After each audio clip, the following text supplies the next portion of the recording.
to Inside the Big East. Rob Stone here with you. Steve Lavin, former Creighton Blue Jay. Nick Bowell, join me in moments. This week, let's start in Cincinnati in the pursuit of history as Villanova head coach Jay Wright sought his 500th career win against the number 24 ranked Xavier Musketeers. Villanova at number 2, but given the number 1 overall seed earlier on Saturday, according to the NCAA tournament committee, and boy, he loved the play of his guards. Jalen Brunson finding Dante DiVincenzo, both of the guards putting 17 points up. Brunson with an assist there as well. The Michael Jordan of Delaware, triple. All Villanova all the time. Jay Wright, the 28th active coach to earn his 500th career win. And Jay Wright remembers his first win like it was yesterday, 1994. His Hofstra team beat Cornell in front of, quote, about 74 people. He won 122 games with the Flying Dutchman in 7 seasons, then came to Villanova in 2001, where he's won 377 games for the Wildcats. He got his 500th win today over Xavier, and as he told our Bill Raftery earlier, he still can't believe the run he's had. Home again, home again. 500. I mean, he's sort of shocked in terms of reminiscing to get here and the accomplishment.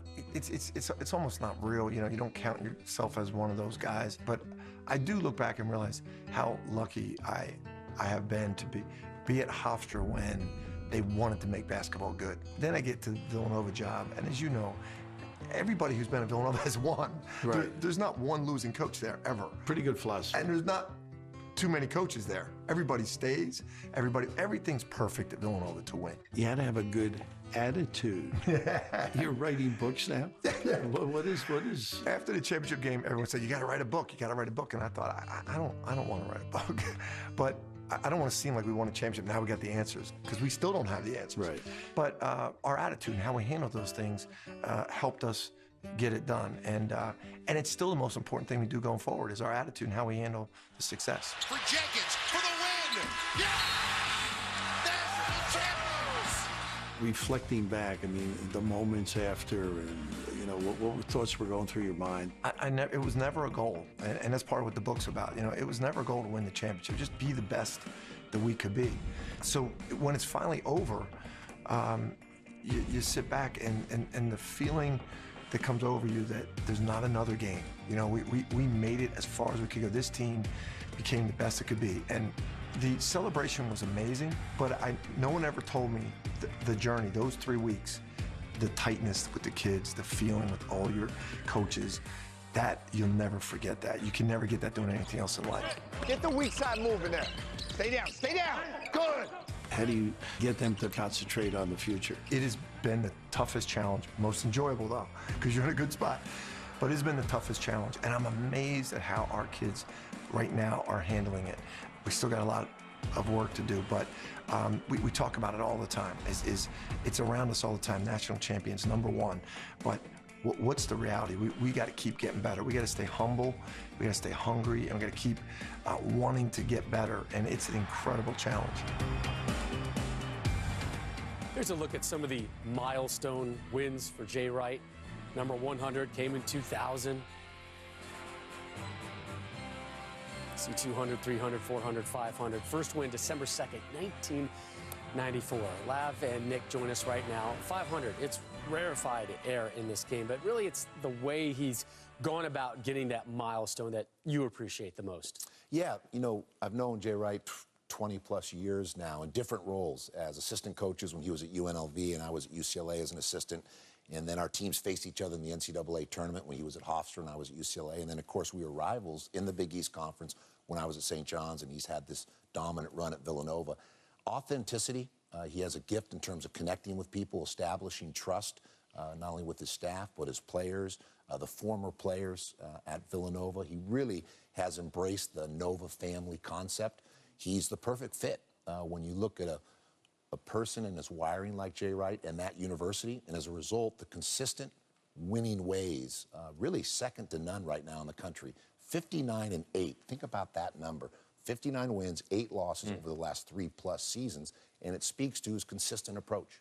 He loves it there. He's comfortable there. He told Bill Raftery that.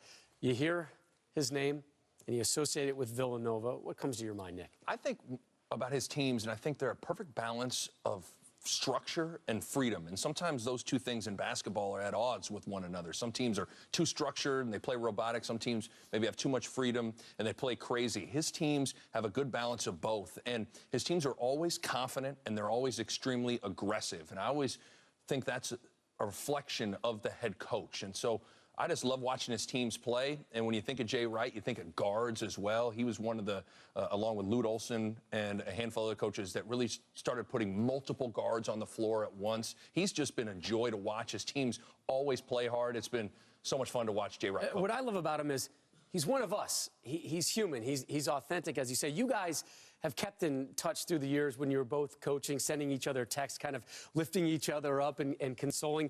The best piece of coaching advice that you gave him is one of my favorite nuggets that I've ever heard from you, on how you told him how to deal maybe with some losses. Well, life is short, and this is a very tough business, but we would text sometimes while watching game film late at night, whether our teams had played each other or we'd coming off a big win or a tough loss. And I just gave him a better appreciation, introduced him to the Irish tea, basically Japanese whiskey. He now has an appreciation for it, and also Scotch. Now, I'm not sure his wife is really happy about the fact that I introduced him, because it is expensive Scotch that Jay prefers. Patty, we love you. Enjoy the fire pit.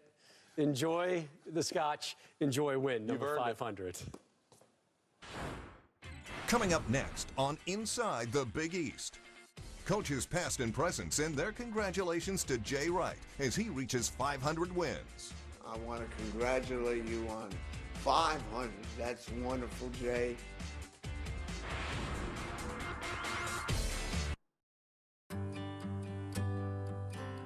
She's the reason the good times are great.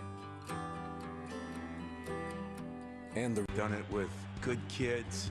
He was good looking. We had to teach him how to dress. Great, great kid. Worked hours. I used to have to kick him out to go home. We were playing where the Philadelphia 76ers play, and he came down with 25 seconds to go in a game and said, look, get your team out of here, get out of here. I think they're going to storm the floor.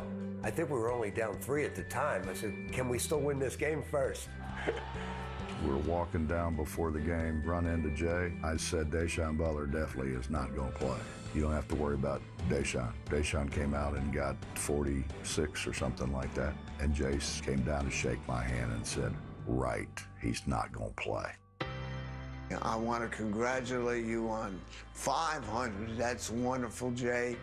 It's a milestone. We still got a long ways to go to catch some of those other guys, but boy, you put a heck of a dent in a short period of time. 500 means you are getting a little old. You got to watch the gray hairs coming out a little bit there, but many more wins left in the Hall of Fame not too far after that. 500 wins, you got to be old to get 500 wins.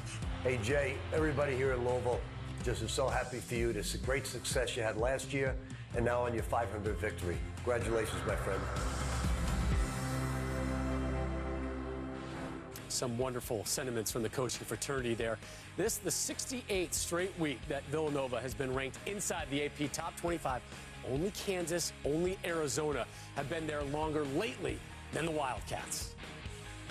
All right, we now welcome in Fox Sports college basketball insider and the director of basketball recruiting for Scout.com, Evan Daniels. And, well, the senior class, Josh Hart, Chris Jenkins, Gerald Reynolds, they've taken the Wildcat program to a whole new level since they showed up on campus. But is this the best class in Villanova history? Well, Jay Wright certainly seems to think so, and obviously over the last 10 months has been a pretty monumental time for Villanova basketball. But that senior class of Chris Jenkins, Josh Hart, and Daryl Reynolds, they now own the record for most wins of a senior class. And I asked Jay Wright what he thinks about that group, and he told me they're the best class in school history. He said it's not just the wins, obviously those factor in, but he said they're high character, good people, and loved on campus. This is a group that has gotten so much done, and he said he's been really impressed with them living up to the expectations and handling the pressure and the accolades over the course of their senior season. He said they're humble and they continue to get better. Some top-level talent in the pipeline, though, for Jay Wright and company. Let's head to Omaha. Creighton, their high-powered offense, took that massive hit when they lost Maurice Watson Jr. a few weeks back. But it seems, though, as if they're